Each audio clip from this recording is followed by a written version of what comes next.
क्या देखना है? अच्छा चलो।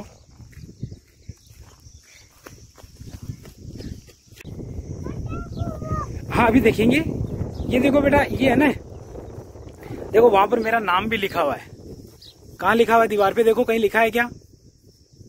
ये जब है ना, लिखा है ना। हाँ तो ये यहाँ पर उस जमाने में मैंने लिख दिया था नाम।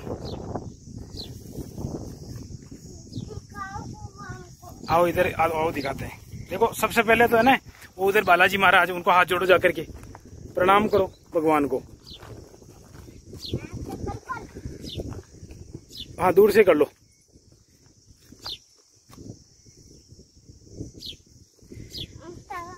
हाँ ये रुको रुको गुन्नू, रुक गुन्नू रुक। इसमें पानी भरा हुआ है ना, और इसको है ना, जब बड़े रहते हैं ना साथ में, उनसे पूछ के ही देखना चाहिए। ऐसे नहीं देखना अपनी मर्जी से कि मैं देख लेता हूँ। ठीक है चलो मैं दिखाता हूँ।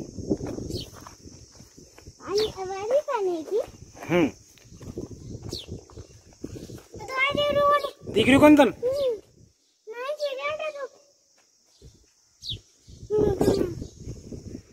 एक एक देखो, एक एक देखो गुन्नू, देख आराम से देखो।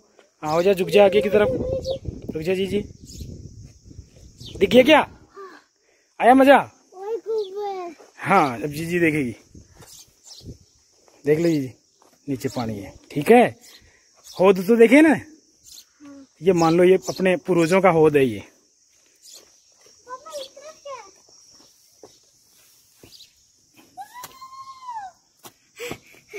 देख ले, ये कोटड़ी है। क्या हो?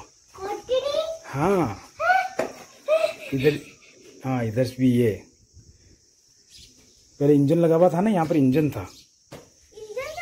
इंजन होता है, वो मिक्सर मशीन होती है ना, उसके बाद धक धक धक धक बोलता है ना, वो इंजन है उसका। तो वो इंजन पानी निकालता था पहले, वो यहाँ लगा हुआ था पहले। अब यहाँ पर ये लाइट की मोटर लगा दी। पहले लाइट नहीं थी। पानी तो अपने आप से आता है नीचे से। और ये अपने बालाजी महाराज, हर खेत पर है ना, हर कुएं पर बालाजी महाराज जरूर होते हैं, जो कि हमारी फसलों की और हमारे खेत खलिहानों की रक्षा करते हैं, अच्छा अनाज पैदा करते हैं। ये सब इन्हीं का आशीर्वाद होता है। इन्हें सशत प्रणाम नमन।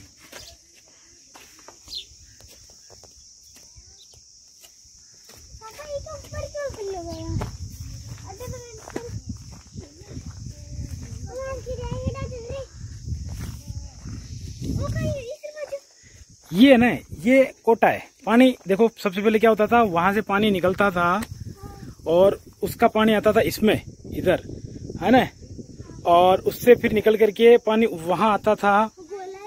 हाँ ये फिर इससे निकल करके वो भरती थी, फिर यहाँ, और यहाँ हम नहाते थे।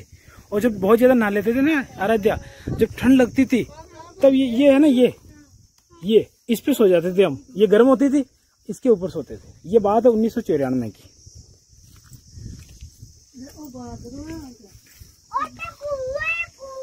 बेटा ये है अपना दूसरे नंबर का खेत। ठीक है, इसको अपन कहते हैं डोडा।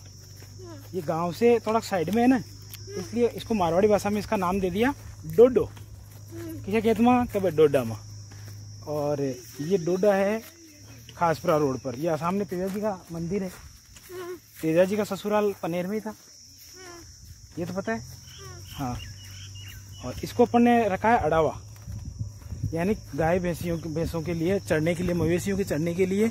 ये जो पूरा जो दिख रहा है ठेठ पीछे तक, अभी दिख नहीं रहा पूरा, अभी और आगे चलेंगे थोड़ा सा, तो ये है। तो गुन्नू तू तो पहली बार ही आया है अपने जीवन में, याद रखना, आज पहली बार आया इस दिन को, रखेगा ना।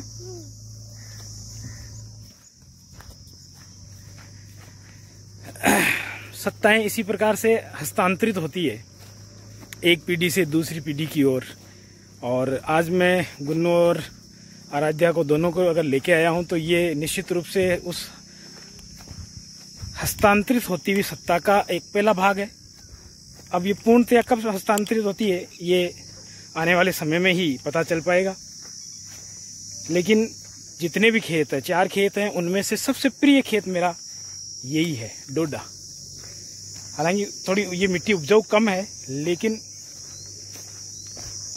ये जो आपको टीबा दिख रहा है, ये ऊंची ऊंची, उधर खेत नीचा है, इधर नीचा है, और ये सामने जो मेड़बंदी सी दिख रही है ये अभी बनाई है पिछले 2 महीनों में। उसके उधर, और ये पहले एक ही था। हमारे लिए तो एक ही है, ये हमारे लिए अलग अलग नहीं है, वो काका जी का है, लेकिन इन बच्चों के लिए निश्चित रूप से अलग अलग रहेगा। तो यहाँ मुझे मेरे दादाजी याद आते हैं। सांप बहुत हुआ करते थे यहाँ पर, हर दूसरे दिन, रोज दिन में 2 बार 3 बार सांप निकल जाता था। और दादाजी की लंबाई बहुत ज़्यादा थी, लगभग 7 फीट रहे होंगे। और उस समय तो मैं, हाँ ये साउंड की टोकरी है। बच्चों को तो खेलने के लिए कुछ ना कुछ चाहिए, और वो अपनी चीज़ें देख लेते हैं। उन्हें इन चीज़ों से कोई मतलब नहीं है कि कितना बड़ा खेत है या क्या उगा है क्या नहीं उगा, वो अपनी चीज़ों में मशगूल है। तो मैं बता रहा था आपको कि ये मुझे क्यों प्रिय है खेत। उसका कारण है मेरे दादाजी। दादाजी की जो स्मृतियाँ हैं मेरी नज़र में, वो यहीं की है। दूसरा, जब दादाजी शांत हुए थे तो उस समय जब सभी को बुला लिया गया था कि अब दादाजी शांत कभी भी हो सकते हैं, उन अंतिम क्षणों में मैं यहीं पर ही था, बकरियां चरा रहा था। 1992 के आसपास की बात है, इसलिए भी मुझे ये खेत अब प्रिय है।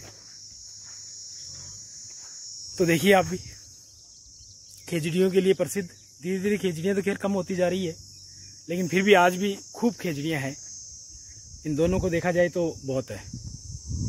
धीरे धीरे बेटा सब अलग हो जाते हैं, कारण अनेक है, लेकिन ये पीढ़ी दर परंपरागत है, इसलिए हम इसको गलत नहीं कह सकते कि अलग क्यों होते हैं।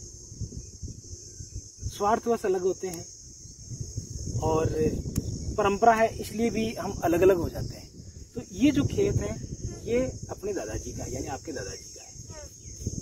तो जैसे मेरे दादाजी ने आपके दादाजियों को सबको अलग अलग किया, वैसे ही आपके दादाजी हमको भी अलग कर देंगे। कौन कौन? मैं और आपके ताऊ जी। फिर इनके भी अलग अलग हो जाएगा।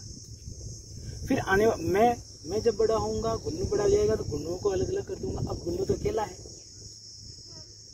ना, तो ये अलग किससे होगा? ये होगा ही नहीं। फिर इसकी पूरी जमीन रह जाएगी। अगर ये 2 भाई होते तो फिर अलग अलग हो जाती।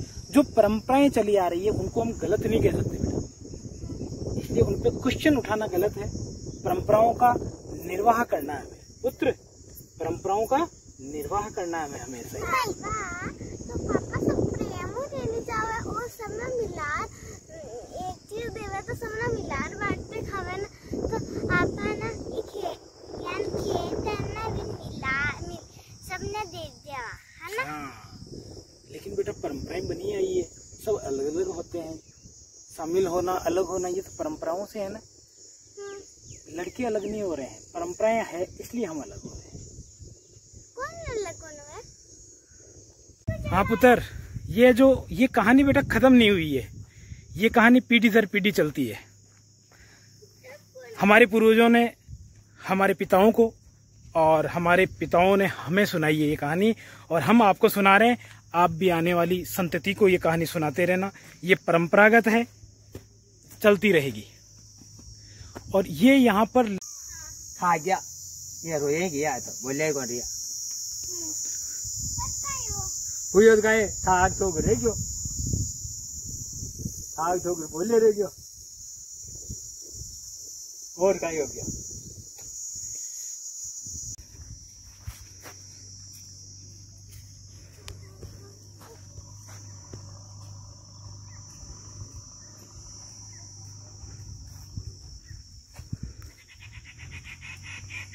गुन्नू अब अब हम कहाँ चल रहे हैं बताओ?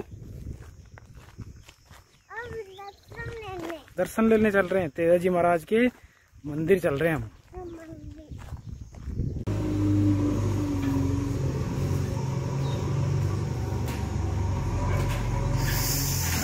बेटा थोड़ा तेज है बार आना को कुछ लो आप आगे दे रहे थे